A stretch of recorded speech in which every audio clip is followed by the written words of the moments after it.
Shalom, all praises to Yahweh, Ba'ashem, El Shai, Ba'ashem, El Rakah, Kodash. Double honors unto the apostles and elders of Great Millstone, all well, and shalom to the hopeful elect. This is Paya Allah of the GMS London camp, and this is news and prophecy and news. I have an article here from Sky News, alright, and it reads, England's legal limits on social contact set to end in June. Hugs could be allowed from May, alright? So basically, what you got going on is the UK government, headed by Boris Johnson, is basically said they're gonna do away with the lockdown that we're presently in, the third lockdown more or less, and in doing so, they're gonna run everything back to how it was before. So they say, but more or less, there's a lot of stipulations in place, as expected, because according to biblical prophecy, all roads lead to the chip, man. The Heavenly Father's word has gone out and is ordained that these prophecies should come to pass, and they're going to come to pass no matter what.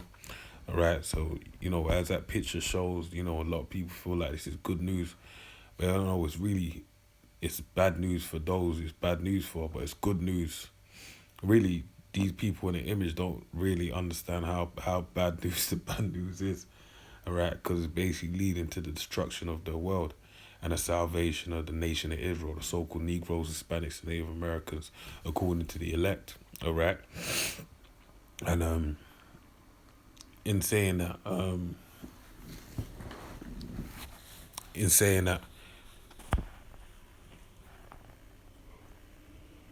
the policies that have been set in place, all right, or stand to be set in place, is basically that of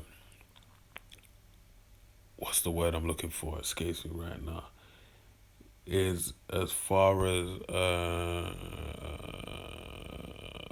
the prophecies, Salak. The policies that are set in place, basically going to lead to certification for you to be able to engage with all of these things. All right, this is why these things didn't get open the first time around with the clubs and all that type of stuff, because now people have been,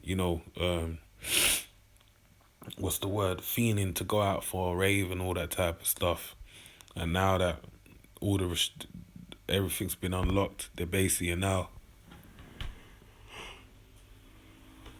bringing it back so the people can do it. But there's going to be stipulations, rapid testing, etc. Certification of taking the vaccine, all these type of things. But let me get into this article. Lord will you be edified. So it says the Prime Minister has said England is going to start reclaiming our freedoms, with all legal limits on people's social contact set to end by the 21st of June. All right, unveiling his long-awaited roadmap for relaxing the country's third lockdown. Boris Johnson said he hoped the nation was a one-way road to freedom. Was on a one-way road to freedom after a wretched year, with spring and summer incomparably better than the current situation. Right when I was gonna say the part I like, the end really is in sight, he declared, and it is. All right, he just don't know what end he's speaking of. All right, the end of their world. All right, for Esau is the end of the world, of Jacob is the beginning of it that followeth. But he later told a Downing Street news conference he could not guarantee that easing would be irreversible, saying the intention is that it should be irreversible. All right? So he couldn't guarantee that the things that he's going to be setting in place are going to be, all the things that have been set in place are going to be reversed back to normal. All right?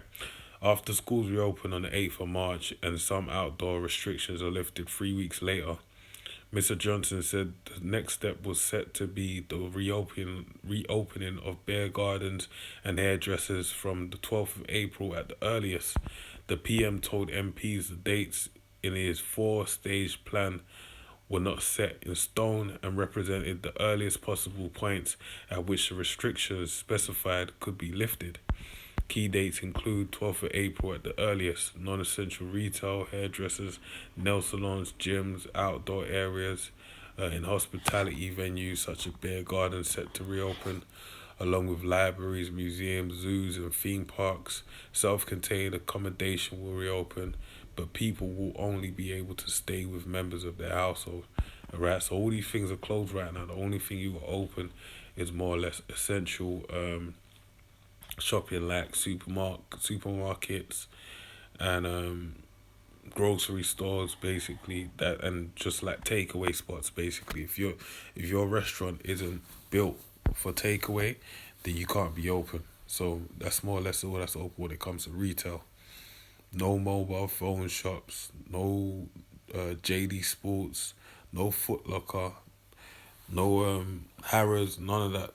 Well, yeah, none of that stuff is basically open. All right. So Renon's 17th of May at earliest, pubs, restaurants, cinemas, hotels, B&Bs, and children's play areas set to open their doors once more, with crowds of up to 10,000 allowed at performances and sporting events. Most rules on social contact outdoors will be lifted, while two households or groups of up to 6 people will be allowed to mix indoors. Up to 30 people will be allowed at weddings, funerals, wakes, and receptions, and weddings, funerals, wakes, receptions, and christenings. All right. 21st of June at the earliest, all legal limits on social contact set to be removed. All right. So the 21st of June, there's going to be no legal binding in terms of law, in terms of social contact. All right. That's what they're saying. Potentially, that's what they want to do. All right. Whether they do, that's a whole nother thing. With the remaining sectors of the economy reopened, ministers also hope to make the decision on whether restrictions can be lifted on weddings, with restrictions for some businesses set to continue into summer. Mr. Johnson indicated that taxpayer-funded support schemes will be extended. All right, telling MPs we will not pull the rug out. All right. The advice on social distancing will be updated as soon as possible, with no later than step 3, 17th of May, meaning friends and family may finally be allowed to hug each other again. Right? A series of reviews have also been launched by the government, including whether the VID status certification could help reopen the economy. And this, like I mentioned in videos before, they've already they actually have contracts out. Had an article I went into, I believe on Zero Hedge or something of that nature, where they basically said they got contracts out already, whereby the status certification basically of not status certification, where they drafted up a contract with various companies, a few companies, and they pay them a couple million, all right, for them to basically make passes for those that had the vaccine, basically, all right, and that was done last year, November 2020, before, the real talk began of all of these passport, the VID passports, all right. So this is something that they're more than likely going to do. But they're going to joust with the idea before the people, because, it's a show, all right? This is just a show, a tussling for the people to basically buy into it, all right? This would involve allowing people who have received a vaccine or returned a negative test to do things which would not be possible for those who could not prove their status, all right? So that shows you right there. This is a policy that's being set in place whereby it's going to forward the agenda, the elites moving towards the RFID chip, all right? Which is the mark of the beast in the book of Revelations. That's where all roads lead to. If anyone's wondering, if you're watching this video and you're wondering why all of this is happening, it's because of biblical prophecy, all right? This is the Heavenly Father's words leaping off of the pages of Revelation, all right? And we're being walked. Everything is being walked down not a long winding road, but it's walking towards the rapid march towards the end, basically. All right. Mr. Johnson acknowledged that there were ethical issues around the idea, but said there may well be a role for certification, but we just need to get it right. So he said, basically, he said, we're going to do it, but they want to do it correctly, right? So that even lets you know there may be some folly to follow, man, in the sense of when they open it for the schools or something may happen, or big fraudulent case of people, lying about their test results or whatever, we could see. All right. So it says the rules around international travel will also be reviewed. The 17th of May embarked at the earliest possible date the Britons could head off on a foreign holiday. All right. The PM said his roadmap would guide us cautiously but irreversibly towards reclaiming our freedoms. All right. He said the threat from the virus remains substantial, but added the restrictions were able to be relaxed because of the resolve of the British people, and the UK's extraordinary vaccination program. Yeah, man, that's just he's just speaking, to boost the morale of the people. But there's other countries where they ain't been on lockdown, all right, and they've been on lockdown longer, so they have a greater resolve. But just feeding into the minds of the people. Mr. Johnson said lifting the lockdown would result in more cases, more hospitalizations, and sadly more deaths, regardless of when measures were eased, because there will also be some vulnerable people who are not protected by the vaccines. All right, so why are they taking the vaccines? That's the question. All right, and really, it's just it's priming the people for the RFID chip. All right, so that's what it seems like. All right, but the PM said there was no credible route to totally eradicating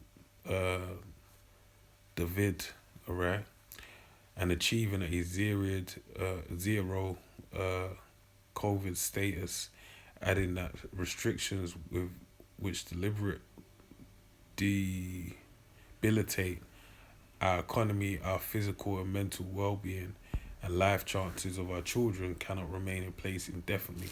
So let me read that again because there's Levy saying a few things in this. But the PM said there was no credible route to total eradicating coronavirus and achieving a zero COVID status. All right. So they know there's no credible route of achieving it. All right. That's what it's saying. Adding restrictions which debilitate our economy, our physical and mental well-being, and our life chances of our people cannot remain in place indefinitely. Right? So basically that means that he's going to sort of means as to where the economy and the physical and mental well-being of people and their children, right, will be able to function normally as before without any restraint. They're trying to find a way to do that. And the only real way they can do that, from what they've been spouting, is basically mass vaccinations, and only is going to lead to tracking and tracing a certification of the people, right? Let's not see, even I'm sleeping, because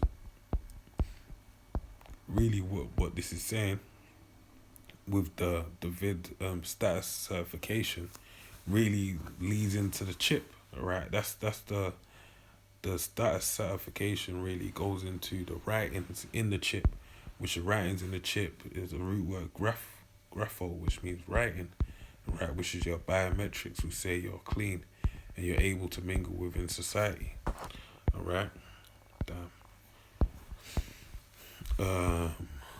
So let me read done. So it says there will be a 5-week gap between each stage of the roadmap, with the announcement that England will move to the next phase to be made at least 7 days in advance. If one of the stages is delayed, that will have a knock-on effect for the others, as a 5-week gap will be maintained. All right. So they're outlining it now. All right, and even that, what that kind of means to me is what I can read from that as well is that we just had a hot weekend, and when I say hot, it wasn't even hot. It was just spring weather, 12, 13 degrees Celsius, which, some people wearing shorts and whatnot, right? And even, very light clothing. And the reason why that was being done is why, right? Because, people can't wait to get out. So imagine when the weather picks up, we're going to have the same issues that happened last year. We had a lot of people in parks that were gathering and they weren't maintaining social distancing rules that are in place till June 17th, all right? And the weather picks up over here mid-April onwards, okay? So from what I remember, all right? So that's definitely going to cause, you could have some people basically doing riotous behavior, going out and not abiding by the rules, and then they have to, say that they can't do it because there's been a spike and then it has a knock-on effect. All this kind of stuff can happen. So as Professor Chris Whitty, English chief medical officer, said, the gap allows us to see whether it's the easing had an effect and then make a judgment as to whether that's material to making the next decision. He told the Number 10 briefing that the pandemic was not over, but this is the point where we can have a steady risk-based data-driven opening up, all right? And he said the vid was likely to be a problem in particular in the winter for the next few winters. And I said, it looks like this is what's going to be. Open up for the couple, like for 3 months in the summertime, and then shut down for the next 7, 8, 9, 10, 7, 8 months of the rest of the year, basically, all right? We have different levels of lockdown, but people don't realize that they haven't had a normal life really since last year over in the UK, since last year, mid-February or so, all right? It ain't been the same since. You might have said, oh, been on and off lockdowns. No, it's been a lockdown all times, all right? It's just been severer than other times at some point. So it says this was echoed by Sir Patrick Vallance, the government's chief scientific advisor, who said it may be necessary next winter to have things like mask wearing in certain situations. Facing MPs, Mr. Johnson defended the pace at which the measures will be relaxed, saying moving any faster would increase the risk of us having to reverse the course and reimpose restrictions. He told them that the progress would be led by data, not dates, and subject to 4 tests continuing to be met. The PM said we must always be humble in the face of our nature, and that he would adopt a cautious approach. Continue reading, not too much left. All right, but I really also believe that the vaccination program has dramatically changed the odds in our favor, and it is on the basis that we can now proceed, he stressed. But if you look at the numbers of like how affected the vaccines are, it isn't that great. And compared to other countries, I think there was one article I read where they compared the results to Sweden or another country that ain't done all that. So, hey, it's the way it is. However, Mr. Johnson said government could not rule out reimposing local or regional restrictions if evidence suggests they are necessary to contain or suppress a new variant which escapes the vaccines. Keep doing this one. Sir Keir Starmer urged the PM to listen to his scientific advisors and not lock down skeptics on conservative backbenchers. If he does not, we will waste all the sacrifices of 12 months, the Labour leader warned. MP Mark Harper, leader of the VID recovery group of Tories, again asked Mr. Johnson why restrictions will continue beyond the end of April, when the government hopes to have offered everyone the top 9 priority groups in vaccine. The PM said in response that a significant minority would have refused a jab or not being given given significant protection, which could allow the virus to rip through these groups. All right, so basically saying anyone that denies it, also denies it. Anyone that don't want the jab or don't have isn't given significant protection, all right, there's a likelihood it will spike through them. So that's even another guy that's going to be presented, that may be possibly presented in the future as a means to quote unquote make it. It was already said earlier in the article, whereby indirectly say like, look, if you don't take the jab, you're not allowed to do X, Y, and Z. Conservative MP Steve Baker, deputy chair of the group, said the pace of relaxing measures will be a hammer blow for aviation, for pubs and restaurants, hotels, gyms and pools, the arts and the establishment, because it's going to suck away their money for a few months on end, even though they've already had their money being sucked away for a bit. So let me read this one scripture, and Lord, will you be edified, man. It's lucky, man. I'm a bit. Let me just read, man. Daniel 8:25. And through his policy also he shall cause craft to prosper in his hand, and he shall magnify himself in his heart. Alright, it's talking about Esau, Edom. Right, and it's basically, it says he's going to utilize his policy to do what? To cause craft to prosper in his hand. Alright, and really the craft that he's going to cause to prosper, is establishing the beast system. Alright, and he shall magnify himself in his heart, in his mind. And he's thinking more than he is. That's why it tells you in the book of Obadiah, thou deceived thou that dwellest in the cliff of the rock. I can't remember how the first part goes, Salakia. And also it tells you in Psalms, the 2nd chapter, why did he even rage? The kings and the nations, Salakia.